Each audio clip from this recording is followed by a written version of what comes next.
Right now, Pittsburgh's best sports show is about to begin. Call us or tweet us.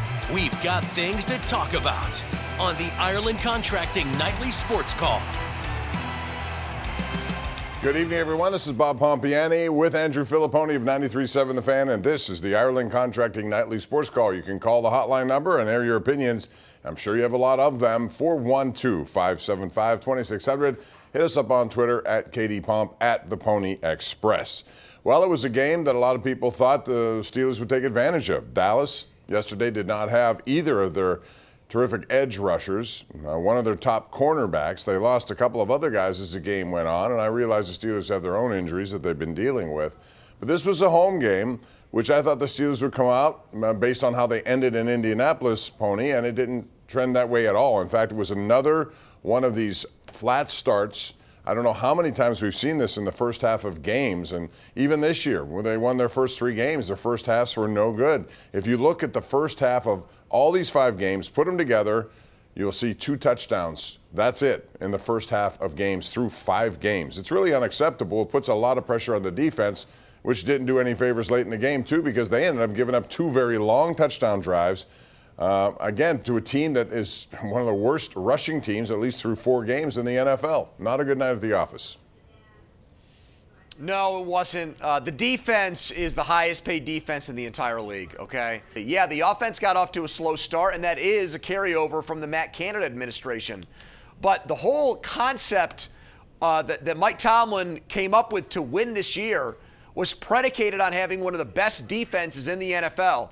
In the last 2 weeks, it's looked like a pedestrian, mediocre defense. Yeah, and last week in Indianapolis, it was a horrible start. First 2 possessions, right down the field, touchdown drives. In this game last night, the last 2 possessions, touchdown drives. I want to ask you real quick about the final play of the game. This is after Landon Roberts really made a great play, a la Troy Polamalu jarred the ball loose. Prescott made a nice play to take it away from Miles Killebrew. However, 4th down, I really thought they were going to come after Dak Prescott. They didn't do that. Was that a mistake in your view? Everything about the late game sequence was a mistake, okay? So they called the timeout. Dallas did. They wanted to regroup because they knew it was going to be the last time they had the ball. And keeping a timeout for defense when the Steelers had it with just a few seconds left wasn't going to get them very much. So that's why Mike McCarthy did that. Now, why after they call a timeout, I have no idea why you need an extra break, an extra pause to then set your defense again. I think that gets back to Mike Tomlin being a defensive-oriented coach. He thought that game came down to 1 play. If you boil it down to 1 play, Bob, you've got no shot at the other end of it if they score a touchdown, and that's exactly what happened, which goes back to the whole problem here. You're putting too much faith in your defense. You've got to trust your offense more. All right, we've seen teams with less than 30 seconds left hit a couple plays, call a timeout, and give themselves a chance to kick a long field goal. I'm not saying it would have been likely, but they were doing better offensively in the second half. I never understood that. The timeout usage from Tomlin yesterday was unacceptable. They call a timeout because the quarterback's not allowed to audible at the line of scrimmage, evidently. You call a timeout because you've got 12 men on the field, and then you needed 2 timeouts at the end, 1 called by them and 1 by you, to set your defense. And, oh, by the way, the defense didn't even work, Bob. No, exactly. It played right in the hands of Dallas. We got to take a break on that note, Pony. When we come back, we want to hear from you. It's 412-575-2600. That's the number to call. We'll talk about the situation that is developing here with George Pickens, and was he benched, or what actually did happen yesterday. We'll get into that and some other stuff as we continue. This is the Ireland Contracting Nightly Sports Call. Call us at 412-575-2600.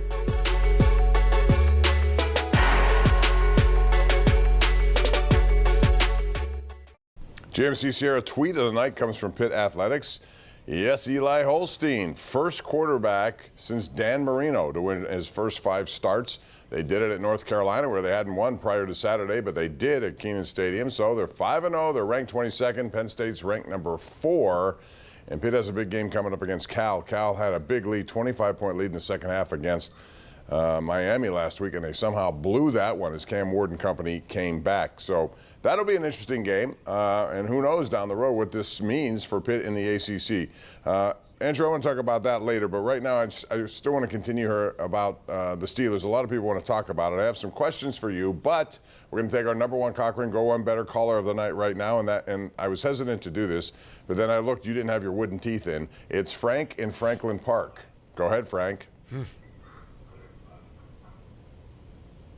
Hello, Frank. Minka Fitzpatrick, so he gets payday. How many times are we going to see the performance that he had on Sunday night, as well as the no-name secondary? Where is Porter as well? So that's my take on the secondary. The offense, it's obvious. You take a Atlanta Falcons head coach and you bring him here and you're expecting the team to turn it around. I mean, it's just not adding up, and I'm feeling the frustrations that a lot of fans are. So Thank you, Frank. I'll say this. Not only was he the Atlanta Falcons head coach, he was calling the plays down there, and they had 3 straight years of 7-10, and some of the guys he drafted weren't utilized the right way, and we're seeing some of that here. But I'm glad he brought up the first point, because that's what I'm going to hit you with. Two problems, one on offense, one on defense. We'll get to George Pickens in a minute. He mentioned Minka Fitzpatrick. In his last 17 games, he hasn't done virtually anything in terms of making game-changing plays. And on top of that, there's some communication issues. We saw it in that one catch, I think it was the Tolbert down the sidelines, Andrew, where it was Dante Jackson who just seemed to assume that Minka was going to be there, and he wasn't. What's your take on what you've seen from him? Well, I think the defensive communication has been problematic, and the only thing that's really different is Patrick Queen, because he's now the guy in charge of all that, and I would take that away from him. I really would. I mean, or at least give him some help with that, because not all 11 guys are doing the same thing, and Minka said that after the game. Some plays they've got 9 guys playing one defense and 2 guys playing something else, and that's not going to cut it. Minka's got to find ways to affect football games more than making the routine play or the play that keeps a big play from happening. You don't make close to $20 million a year to just be a solid safety. You're making $20 million a year to be an X-factor game wrecker, the way that T.J. Watt is at outside linebacker. So he's been fine, Bob, but he's not paid to be just fine. He's paid to be a great player. Let's go out to Keith in Wilkinsburg. Hello, Keith. Welcome to the Sports Call. Hey, thanks for taking my call, Bob, Andrew. I agree with you guys 100% on the defense, and actually with Andrew on the clock management. It seems an issue with Tomlin when he comes to his clock management.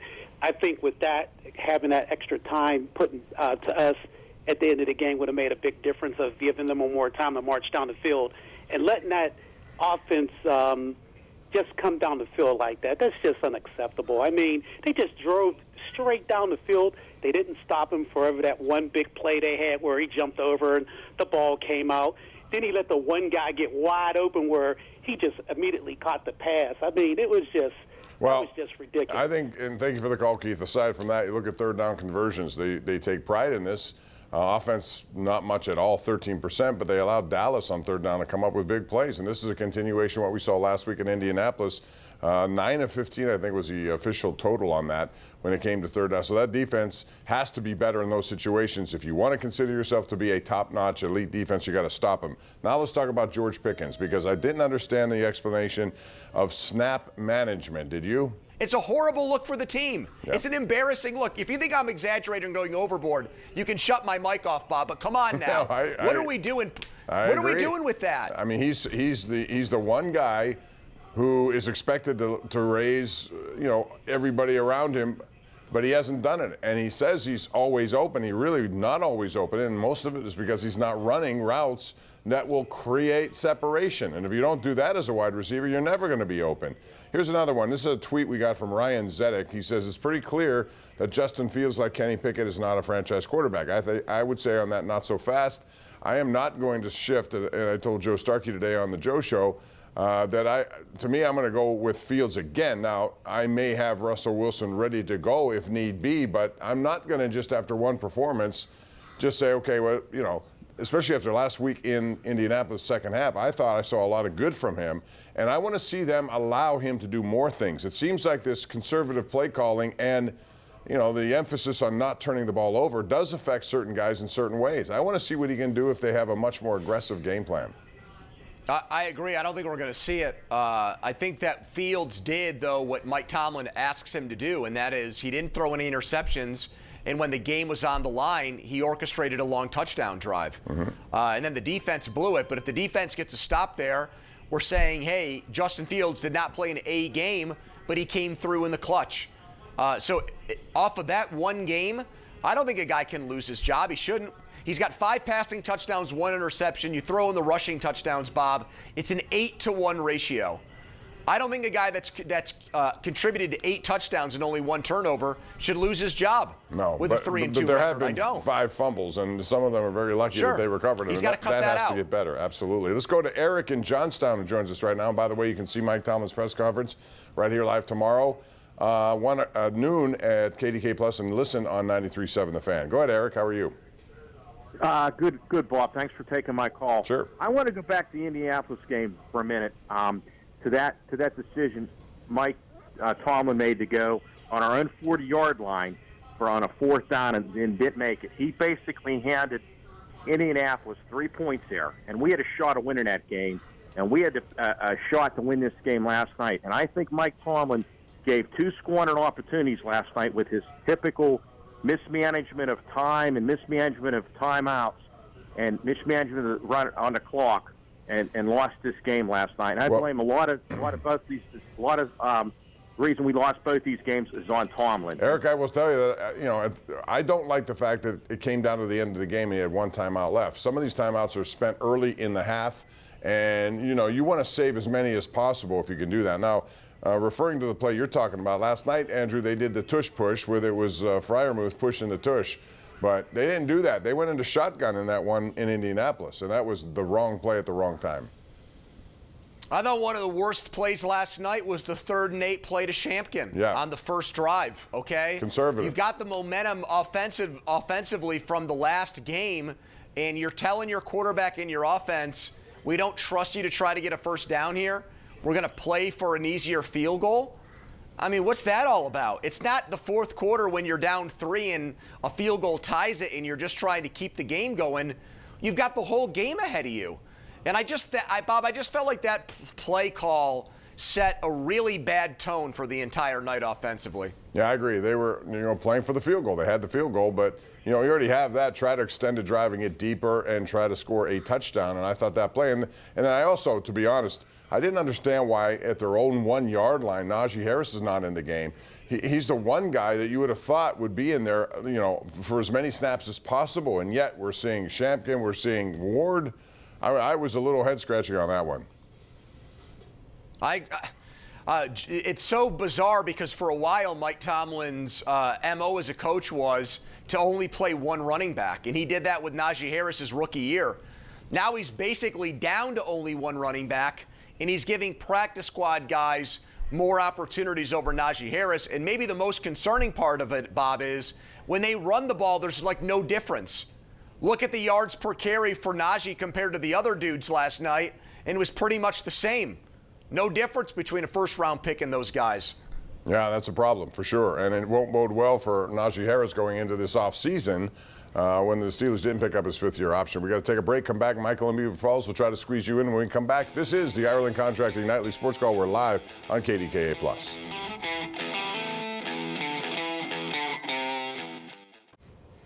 Let's find out what's coming up tonight. KDK News at 11 o'clock. Ken Rice is at the anchor desk. Hey, Bob, coming up tonight, why some rabbis are upset over a joint statement from a few local political leaders, plus how voting rights groups say the state Supreme Court could disenfranchise thousands of voters, and where Hurricane Milton, potentially historic, is headed and when, all coming up, Bob. See you at 11. Just a couple of weeks after Helene. It's crazy, and pray for everyone down there. Thanks very much, Ken. Michael in Beaver Falls. Go ahead, Michael. Make it quick, please. Hello, Bill. Hello, Bob. Hello, Andrew. How y'all doing? We're good. What's up? Steeler Nation, do not give up on the Steelers yet. Yeah, we had a couple of bad games, but I still think we can win the next one. Wake up that offensive coordinator, and I think we got some more wins ahead of us. What happened to my trick play? Later, gentlemen. All right, Michael, take care. Have a good night. We appreciate that. I want to ask you before we go about Pitt and Penn State, Andrew, and I ask this with respect to what Penn State has done once again for the 4th year in a row. They've started 5-0, yet collectively after that 5th game, they have gone 13-11. Will this year be different? Ooh, what a great question. You know what? From what I've seen, no. They've not impressed me. They've won their games, which you can't say about teams like Alabama and Tennessee. But, yeah, they have not been impressive, Bob, these last few games, in my opinion. I would somehow, some way, I'd love to see Pitt and Penn State playing a very meaningful game somehow. I don't know that will happen or materialize, but we can always hope. Andrew, thanks as always. Appreciate the time and continue to work out with that personal trainer, man. It's showing. I can tell. Thanks, Bob. Appreciate it.